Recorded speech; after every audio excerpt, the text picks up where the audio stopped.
Panginoon, iyong siniyasat ang aking puso, bawat galaw ko at isip sa iyo'y hindi tago.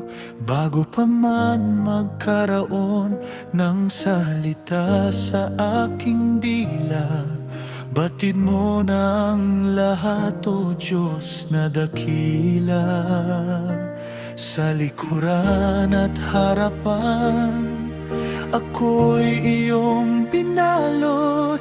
Ang iyong kamay sa akin ay laging nakasaplot. Saan ako makakatakas sa iyong espiritu? Saan ako pupunta na walang presensya mo?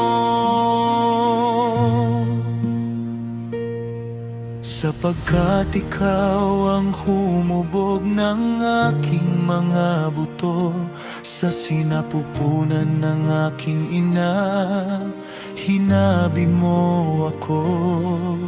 Sa lihim na dako, ako'y iyong binuo. Bawat hibla ng buhay, iyong hinabi at inanyo. Ang iyong mga mata nakita ang aking anyo, noong ang katawan ko'y wala pangyari at di pa buo. Sa iyong aklat nakasulat na ang aking mga araw, bago pa man ang unang hininga'y sumilay at lumitaw. Kay lalim ng iyong mga pag-iisip, higit pa sa dami ng buhangin sa dalampasigan. Kapag ako'y nagigising, ikaw ay kasama pa sa iyong kalinga. Ako'y walang pangamba, ako'y magpupuri sa iyo, O aking Ama, sapagkat ako'y ginawa mong kagila-gilalas at dakila. Kahangahangang lahat ng iyong mga gawa sa aking kaluluwa, ito'y nakatimo ng kusa. Mula sa alabok hanggang sa maging tao, ang sining mo, O Diyos, ay siyang buhay ko.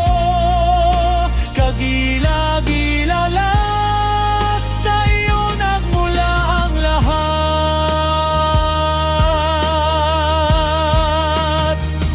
Siyasatin mo ako, Diyos, at alamin ang puso ko. Subukin mo ako at alamin ang mga takot ko. Tingnan mo kung may anumang masamang lakad sa akin, at sa daang walang hanggan ako ay iyong akayin. Ako'y magpupuri sa iyo, O aking Ama, sapagkat ako'y ginawa mong kagila-gilalas at dakila. Kahangahangang lahat ng iyong mga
Salamat sa buhay, O Panginoon.